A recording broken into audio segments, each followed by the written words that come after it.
அனைவருக்கும் வணக்கம்.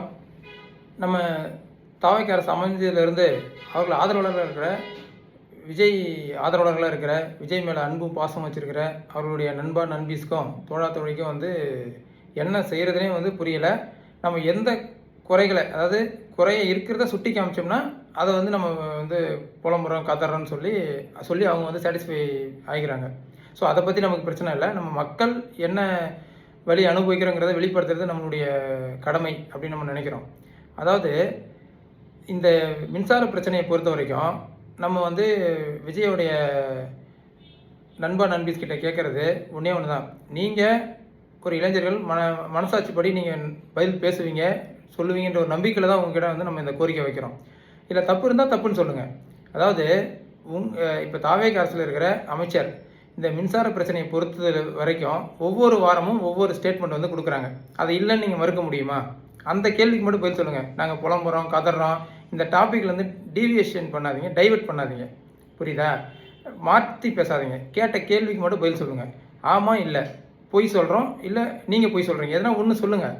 அதை விட்டுட்டு நாங்கள் புலம்புறோமோ கதறோமோ, இல்லை உங்கள் தலைவர் விஜய் திருச்சியில் போய் புலம்புனார், என்னை கொடுமை பண்ணுறாங்க, 6 மாதம் டைம் கொடுக்குறேன்னு சொல்லிட்டு அரை நாள்லேயே கேள்வி கேட்குறாங்க, பதில் சொல்கிறாங்க, அப்படி இப்படின்னு சொல்லி புலம்புனார். அந்த மாதிரி நாங்கள் புலம்பலை. ஃபேக்டை பேசுகிறோம், கேள்வி கேட்குறோம், அதுக்கு பதில் சொல்லுங்கள். முதல் இந்த மின்சார பிரச்சனையை பற்றி ஆதவர்ஜன் அவர்கள் பேசினார். என்ன பேசினார்? இந்த பிரச்சனை தீர்றதுக்கு 60 நாள் வரைக்கும் ஆகும் அப்படின்னு பேசினார். நல்லா ஞாபகம் வச்சிங்க, 60 நாள் வரைக்கும் ஆகும்னு பேசினார். அடுத்தது ஆதவர்ஜன் என்ன சொன்னார்னா, மற்ற துறையை பற்றி நான் கருத்து சொல்ல மாட்டேன் அப்படின்னு சொன்னார். அதுக்கு அடுத்தது நிர்மல்குமார் சார் என்ன சொன்னாருன்னா, இந்த மாதிரி திமுக அரசு ஊழியர்கள் சதி பண்ணுறாங்க, அவர்கள் தான் இடையூறு செய்கிறாங்க, மக்களுக்கு தொந்தரவு ஏற்படுத்தி தாவேக்கா அரசுக்கு கெட்ட பேர் உருவாக்க பார்க்குறாங்க, தளபதி பேர் களங்கம் விளைவிக்க பார்க்குறாங்கன்னு சொன்னாங்க. அடுத்தது ஹார்ட் டிஸ்க் காணாமல் போயிடுச்சு, இந்த மாதிரி இஷ்யூ ஆச்சு அப்படின்னு சொன்னாங்க. இப்போ அடுத்தது என்ன சொல்கிறாங்க, ஃபியூஸ் கேரியர் பிடிங்கிட்டு போயிட்டாங்க, ஃபியூஸ் கட்டை எல்லாரும் பிடிங்கிட்டு போயிடுறாங்க, அது மக்களுக்கு இடையூறு ஏற்படுத்துகிறாங்க அப்படின்னு. இப்போ நம்ம என்ன சொல்கிறோன்னா, மின்வெட்டு இருக்குது, அது மாற்றம், அது இல்லைன்னு யாரும் மறுக்க முடியாது. ஏன்னா எல்லோரும் அதை அனுபவிக்கிறோம். 3 மணி நேரம் 4 மணி நேரம் ஆகுது. நீதிமன்றம் சுற்றி இருக்கிற பகுதிகளே ஒரு நாளைக்கு 7-8 தடவை மின்சாரம் துண்டிக்கப்படுது. சரிங்களா? இதை யாராலும் இல்லைன்னு சொல்ல முடியாது. அது விஜய் கட்சியே இருந்தாலும் இல்லைன்னு சொல்ல முடியாது. அதுக்கு காரணங்களை தான் இப்போ தேடிக்கிட்டு இருக்காங்க. நம்ம என்ன சொல்கிறோம், இது போல் மின்வெட்டு இருக்குது, அதுக்கு ஒவ்வொரு வாரம் ஒவ்வொரு ஸ்டேட்மெண்ட் கொடுக்குறீங்க. இப்போ இதில் எது உண்மை, அப்போ எல்லாமே உண்மையா அப்படின்றத நம்ம கேள்வி எழுப்ப வேண்டியதாக இருக்குது. இதுக்கு விஜயோடைய நண்பா நண்பீஸ் தான் நமக்கு பதில் சொல்லணும். ஏன்னா நீங்கள் தான் முட்டு கொடுத்துட்ருக்கீங்க. இப்போ நம்ம என்ன சொல்கிறோன்னா, நிர்வாகத்தில் சிக்கல் இருக்குன்னு சொல்கிறோம். ஏன்னா ஒரு மின்வெட்டு நாங்கள் என்ன மக்கள் மின்வெட்டை கூட ஏற்க தயாராகிட்டோம், வேறு வழியில் தலை விதி. இனிமேல் நம்ம மின்வெட்டு அனுபவிச்சு தான் ஆகணும், மின்சாரம் இல்லாமல் கஷ்டப்பட்டு தான் ஆகணுன்றதை நாங்கள் ஏற்றுக்கிறோம். ஆனால் எதனால் மின்வெட்டுங்கிறத சரியான புள்ளி விவரத்தோட, சரியான ஆதாரத்தோட, சரியான காரணத்தோட இப்போ இருக்கிற மின்சாரத்துறை அமைச்சர் பதிலளிக்க முடியுமா? அதை உறுதியாக வெளிப்படையாக சொல்ல முடியுமா? இல்லை இவ்வளோ தேவைப்படுது, இவ்வளோ தான் கொள்முதல் இருக்குது, உற்பத்தி இருக்குது, இதனால் பற்றாக்குறை ஏற்படுது, இல்லை நீங்கள் சொல்கிற மாதிரி திமுக அதிகாரிகள் இப்படி தப்பு செய்கிறாங்க, இல்லை அதையாவது ஆதாரப்பூர்வமாக சொல்ல முடியுமா? இல்லை ஃபியூஸை பிடிங்கிட்டு போயிடுறாங்க, அதுவாக ஆதாரமாக சொல்ல முடியுமா? எதுவும் கிடையாது. ஆனால் ஒவ்வொரு வாரம் ஒவ்வொரு ஸ்டேட்மெண்ட். அப்போ இதில் எது உண்மை? அப்போ உங்களுக்கே என்ன நடக்குதுன்னு தெரியல. அது மட்டும்தான் உண்மையாக மக்கள் நினைக்கிறாங்க. எங்களுக்கு அப்படி தான் நினைக்க தோன்றுது. அப்படி நினைக்கக்கூடாதுன்னா நீங்கள் சரியாக தெளிவாக ஒரு முடியும். இதில் ஒரு நண்பர், நம்மளுடைய நண்பர் தான் விஜயோடைய கட்சியில் இருக்கார். அவர் என்ன சொல்கிறாரு, மேயரு கவுன்சிலரு திமுக காரங்க இருக்காங்க, அவங்க தான் இது காரணம், அவங்க வீட்டில் போய் நில்லுங்க, அவங்க தான் மின்சாரம். எனக்கு ஒன்று புரியல, மின்சாரம் கார்பரேஷன் கீழே வருதா இல்லை தமிழ்நாடு அரசு கீழே வருதான்னு தெரியல. அது ஒரு பக்கம். அப்போ ஆளாளுக்கு ஒரு வதந்தியை பரப்பிட்டுருக்கீங்களே தவிர ஸ்டேட்மெண்ட்டாக தெளிவாக இந்த தமிழ்நாடு அரசை சார்ந்த அமைச்சர் அவர்கள் இதுவரைக்கும் ஒரு புள்ளி விவரமாக ஒரு விளக்கம் கொடுத்துருக்காரா? இதனால தாங்க மின்சாரம் துண்டிக்கப்படுது, இத்தனை நாளில் சரி பண்ணப்படுங்க, இதுதாங்க உண்மை, நாங்கள் இதுக்கு பொறுப்பு எடுத்துக்கிறோங்க.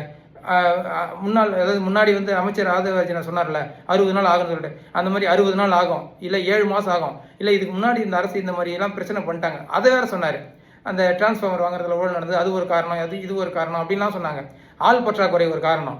இப்படி ஒவ்வொரு வாரம் ஒவ்வொரு காரணம். அப்போ என்ன அர்த்தம்னா, உங்களுக்கு இன்னும் அதை பற்றின புரிதல் இல்லை, அதுதான் உண்மை. அப்போ இன்னும் நீங்கள் அதை பற்றின லெசன் எடுக்க படிக்க தயாராக ஆகலை, மக்கள் பணி செய்ய நீங்கள் இன்னும் முன்னாடி வரலை அப்படிங்கிறது மட்டும் தான் வெளிப்படையாக தெரியுது. இப்போ கூட மக்கள் என்ன கோரிக்கை வைக்கிறேன்னா, மின்வெட்டு ஒவ்வொரு நாளைக்கும், ஏன்னா ஆதவ வச்சு என்ன சொன்னார், அறிவிக்கப்படாத மின்வெட்டு இருக்காதுன்னு சொன்னார். அது சொன்னதுலேருந்து இருக்குது. அவர் எப்போ சொன்னாரோ அப்போதுலேருந்து மின்வெட்டு இருந்துகிட்டே இருக்குது. அப்போ இதுக்கு யார் பொறுப்பேற்கணும்?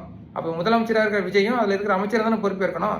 அதை கேள்வி கேட்டால் நம்ம புலம்புறோம் அப்படின்னா, இல்லை உங்களுக்கு மண்டையில் இருக்கா இல்லையா? புலம்புறோன்னு யார் சொல்கிறீங்களா அவனை கேட்குறேன். நண்பா நண்பீஸ், நம்ம கேட்குற கேள்வியில் பதில் இருந்தால் இருக்குன்னு சொல்லுங்கள். இல்லை நாங்கள் இப்படி தான் கம்பு சுற்றுவோம்னா கம்பு சுற்றிக்கிட்டே இருங்க. மக்கள் உங்களுக்கு பாடம் தகுந்த நேரத்தில் தேர்தல் வரும்போது உங்களுக்கு ப்ரூவ் பண்ணுவாங்க. எப்படி திமுக அதிமுக ப்ரூவ் பண்ணாங்களோ அதுபோல் ப்ரூவ் பண்ண வேண்டிய நேரம் வரும். நீங்கள் வானத்திலேயே பறந்துக்கிட்டு இருக்க முடியாது, ஒரு நாள் கீழே வந்து தான் ஆகணும். சரிங்களா? அதனால் மக்கள் பணியில் கவனம் செலுத்தி மற்றவங்களை குறை சொல்கிறத விட்டுட்டு மற்றவங்க சொல்கிற அதை என்ன குறைய சுட்டி காட்டுறாங்களோ அதுக்கான கவனம் எடுத்து அதை தீர்வு நோக்கி செயல்படுறத முதல் வேலையை பாருங்கள். அதை விட்டுட்டு வாரம் ஒரு ஸ்டேட்மெண்ட்டு, வாரம் ஒரு காரணம், புதுசாக எப்படி குறை சொல்லி தப்பிக்கலாம், எப்படி வதந்தியை பரப்பி தப்பிக்கலாம், அதை நினைக்காதீங்க. உங்கள் கூற்றுப்படி ஒரு ஃபியூஸை பிடிங்கிட்டு போனால் கூட அதை கண்டுபிடிக்கிறதுக்கு 4 மணி நேரம் ஆகுமா? இப்போ ஒரு இடத்துல ஃபியூஸ் பிடிங்கி போய்ட்டு அங்கே கரண்ட் கட் ஆகிடும். உங்களுக்கு எந்த ஏரியாவில் கரண்ட் கட் ஆச்சுன்னு தெரிஞ்சிடும். அப்போ உடனே அதை செக் பண்ண முடியாது. இப்போ ஒயர் ஏதாவது பூமியில் கட் ஆகிட்டா கூட எந்த இடம் கட் பண்ணுறதுக்கான டெக்னாலஜி இருக்குது. இந்த இடத்துல தான் ஒயர் பிரேக் ஆகிருக்கு, உடனே அதை சரி பண்ணுங்கன்னு சொல்லி மின்சார துறையை அது துரிதமாக செயல்படுத்தி அதை செய்வாங்க. அப்போ ஒரு ஃபியூஸ் பிடிங்கிட்டாங்கன்னா அது எந்த இடம் தெரியாதா? உடனே உங்ககிட்ட வேறு ஸ்பேர் ஃபியூஸ் இல்லையா? ஃபியூஸ் பிடிங்கினவங்க மேலே தகுந்த நடவடிக்கை எடுக்கணுங்கிறது வேறு விஷயம். ஆனால் அதை கண்டுபிடிக்க 4 மணி நேரம் ஆகுமா? நாங்கள் என்ன சொல்கிறோன்னா, அந்த ஃபியூஸ் பிடுங்கிறது இந்த மாதிரி சட்டவிரோத செயல்படுறது ஒரு பக்கம் நடக்குது, அது இல்லைன்னு சொல்ல. அவர்கள் மேலே உரிய நடவடிக்கை எடுங்க. ஆனால் அதுதான் காரணம் அப்படின்னு சொல்லி எஸ்கேப் ஆகாதீங்க. அப்போ ஒவ்வொரு வாரம் ஒவ்வொரு ஸ்டேட்மெண்ட் கொடுக்காதீங்க. அப்போ நிரந்தரமாக அதே ஸ்டேட்மெண்ட் கொடுங்க. ஃபியூஸ் பிடுங்கிறது தான் காரணம், திமுக அதிகாரிகள் செய்கிறது தான் காரணம், ஹார்டிஸ்க் போனது தான் காரணம், ஆள் பற்றாக்குறை தான் காரணம். இப்படி ஏதாவது ஒரு காரணத்தை உருப்படியாக சொல்லுங்கள். இல்லை எவ்வளோ தான் உற்பத்தி ஆகுது, என்ன பிரச்சனைங்கிறத வெளிப்படையாக மக்களுக்கு சொல்லுங்கள். எப்போ தான் வெளிப்படையாக பேசுவீங்க மக்கள்கிட்ட? அதுதான் மக்கள் எதிர்பார்க்கறது. மின்வெட்டை கூட ஏற்க தயாராக இருக்காங்க. ஆனால் இந்த காரணத்தை சொல்லி எஸ்கேப் ஆகாதீங்க. வெளிப்படையாக இப்போ நம்ம நிலைமை எப்படி இருக்குன்னா, ஒரு மின்சாரத்துறையிலிருந்து இந்த மாதிரி ஒரு சிக்கல் இருக்குது, அதை பற்றி தெளிவாக வெளிப்படையாக ஒரு அறிக்கையோ ஒரு வெளிப்படை நிர்வாகமோ செய்கிற ஒரு ஆட்சியாளர் கூட இல்லாத அந்த தகுதி கூட இல்லாத ஒரு ஆள் தான் நம்மளை ஆண்டுகிட்டு இருக்கிற ஒரு சூழல் தான் இருக்குங்கிறதா நமக்கு வெட்கப்பட வேண்டிய ஒரு விஷயமே. நம்ம வெட்கப்பட வேண்டிய விஷயமே என்னென்னா, ஏன் மின்வெட்டு, எதனால் மின்வெட்டு, இது எப்போ சரியாகும், இதுக்கு தெளிவான பதில் கூற இந்த அரசு தயாராக இருக்கா? அது தெளிவான பதில் கூறட்டும். 6 மாதம் கூட மின்வெட்டு இருக்கட்டுங்க, தெளிவாக பதில் கூறட்டும். அதுதான் நம்ம கேட்குறோம். தெளிவாக பதில் சொல்ல இந்த அரசு தயாராக இருக்கா? அதுக்கான தகுதி இந்த அரசுக்கு இருக்கா? அது சொல்லட்டும். அதுக்கப்புறம் நண்பா நண்பீஸ் எழுத்து பேசுறதுக்கு முன்னாடி வாங்க. முதல்ல இந்த கேள்வியை உங்கள் தலைவர் விஜய் கிட்ட கேட்டுட்டு வாங்க. நண்பா நண்பீஸ், உங்களுக்கு நல்லது நடக்கும்னு நினைக்கிறீங்களா? மாற்றத்தை கொடுப்பாரு உங்கள் விஜய், நம்பி தானே ஓட்டு போடுங்க. இந்த கேள்விக்கு எதனால் மின்வெட்டு, ஏன் மின்வெட்டு, எப்போ இது தீரும், இதுக்கு தெளிவாக உண்மையாக நேர்மையாக விளக்கத்தை வாங்கிடுவாங்க. இந்த வதந்தி பொய் இந்த வழக்கம் போல் பரப்பிக்கிட்டு இருந்தீங்களே, பஸ் பாஸ் ஃப்ரீ, அப்புறம் வாட்ஸ்அப்பில் டாக்குமெண்ட் வாங்குறது, அப்புறம் மின்சாரத்தை ஆன்லைனில் கட்டுறது பேமெண்ட்டு, இது மாதிரி பொய்யை பரப்பாமல் உண்மையை கேட்டுட்டு வாங்க. நம்ம பேசுவோம். நன்றி, வணக்கம்.